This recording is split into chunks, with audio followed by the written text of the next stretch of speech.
Bonjour, cet exposé porte sur la plasticité phénotypique en prenant le cas particulier des oiseaux insectivores de nos forêts tempérées et notamment le cas des mésanges.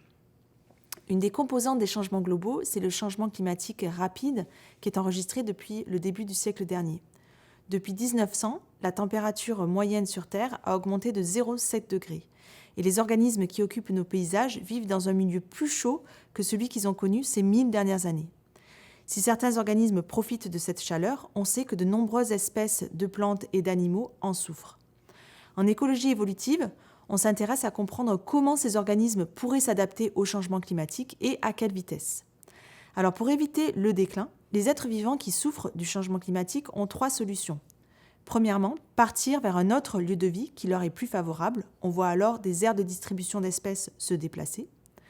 Deuxièmement, les populations peuvent s'adapter par évolution génétique, mais cela prend du temps. Et troisièmement, les individus peuvent modifier leur mode de vie, leur comportement, leur physiologie, leur morphologie par plasticité phénotypique. C'est de cette plasticité que je vais définir ici par la capacité d'un être vivant à modifier ses caractéristiques, donc ses traits, lorsque son environnement change, dont je vais parler aujourd'hui avec l'exemple des mésanges. Cette figure illustre le cycle de vie chez la mésange bleue. Une femelle pond ses œufs, elle les incube, et à l'éclosion, les poussins sont nourris par les 2 parents dans le nid jusqu'à leur envol du nid à 21 jours environ. Ils deviennent capables de se reproduire l'année suivante. Élever une nichée d'une dizaine de poussins relève de l'exploit, car on estime qu'il faut environ 1800 chenilles pour élever un seul poussin jusqu'à l'envol. Le défi des parents est donc de trouver ces chenilles dans l'environnement. Ainsi, tous les ans, les mésanges sont confrontés à cette question cruciale. Quand doit être initiée la ponte des œufs pour que les poussins puissent être nourris de chenilles ? En effet, les chenilles ne sont disponibles dans la forêt que durant une courte fenêtre temporelle qui dure 2 semaines environ. Vers fin mars, début avril, la femelle et son partenaire doivent préparer le nid et puis initier la ponte du tout premier œuf. Suite à cette première ponte, la femelle pond un œuf par jour, donc pour une couvée de 8 œufs, il faut 8 jours. Ensuite, elle incube les œufs durant 14 jours et au terme de cette couvaison, les poussins éclosent tous le même jour. C'est à environ 9 jours que les poussins ont un besoin maximum en nourriture. Ainsi, la décision de pondre le tout premier œuf se fait presque un mois avant le moment crucial de la croissance des poussins. Et cette ponte doit être initiée de sorte que les poussins aient 9 jours lorsque les chenilles sont abondantes dans la forêt. Au fil de leur histoire évolutive, les mésanges ont évolué pour caler leur reproduction sur la phénologie, c'est-à-dire le cycle de vie, des chenilles, la nourriture principale pour leurs poussins. Cependant, le réchauffement climatique induit depuis quelques années un avancement drastique de la période d'abondance des chenilles dans les forêts. Ça crée un décalage dans certaines populations entre le besoin en nourriture des poussins et l'abondance des chenilles si les mésanges ne changent pas leur date de reproduction. Ceci peut avoir des conséquences parfois dramatiques pour les populations d'oiseaux. En Europe, de nombreuses études et de nombreux groupes de recherche s'intéressent à l'adaptation des oiseaux en utilisant des nichoirs pour suivre la reproduction des oiseaux d'une année sur l'autre. Ce type d'approche longitudinale nous a permis notamment d'analyser et d'étudier les dates de reproduction, donc la phénologie, des mésanges charbonnières dans une forêt en Angleterre au cours d'un demi-siècle.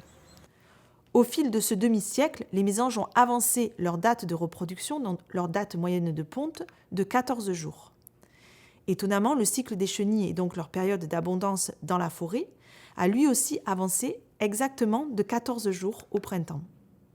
Ainsi, comme vous le voyez en haut à droite, la phénologie des mésanges et celle des chenilles sont étroitement corrélées, ce qui permet aux poussins d'être bien nourris dans cette population et donc à la population de très bien se porter, même lors de printemps qui sont très chauds. Il est intéressant de constater avec ce dernier graphe que si l'on représente la corrélation entre la date de ponte des mésanges et non plus l'abondance de leur proie mais la chaleur printanière accumulée, eh bien cette corrélation est encore plus forte que la précédente. Ça laisse supposer que la chaleur au printemps est certainement un des indices principaux utilisés par les mésanges pour déclencher leur reproduction. Pour expliquer l'avancée de la date de ponte des oiseaux au cours du temps de 14 jours en un demi-siècle, on peut émettre 2 hypothèses. La première, c'est que cette population a évolué génétiquement, sous l'action de la sélection naturelle qui favorise les femelles les plus précoces. La deuxième, c'est l'hypothèse de la plasticité phénotypique. En analysant les données récoltées sur les mêmes individus tout au long de leur vie, on a pu démontrer statistiquement que ce réajustement rapide de la date de reproduction des oiseaux était dû non pas à une évolution génétique qui aurait pris plusieurs générations, mais bien à de la plasticité phénotypique, c'est-à-dire que chaque femelle de mésange est capable d'ajuster sa date de ponte en fonction de la chaleur printanière. Alors si ceci est vrai dans certaines populations de mésanges, ce n'est pas universel et parfois les femelles n'ajustent pas leur date de reproduction de manière optimale.